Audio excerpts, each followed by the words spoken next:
সকালে বললাম শরীর খারাপ হওয়ার কারণে বৃষ্টির দিনেও খিচুড়ি খেতে না পারার আফসোসের কথা।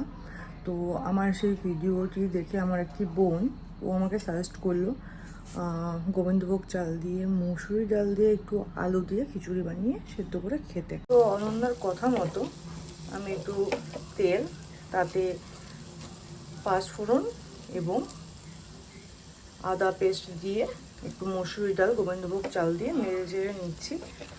যেহেতু ডাক্তার একদমই সাদা খাবার খেতে বলেছে, তো হলুদটা আমিও কমই ব্যবহার করছি। তার সাথে একটু আলু আর কয়েকটা লঙ্কা, কাঁচা লঙ্কা চিড়ে দিয়ে দিলাম। তো জল দিয়ে দিয়েছি, এবার ঢেকে দেবো। তো কম হলুদ, তেল, মশলা দিয়ে আমার ভুনা খিচুড়ি রেডি। সঙ্গে বেগুন ভাজা। বেগুন ভাজা তো আমার জন্য নয়, ভাজা আমি খাবো না।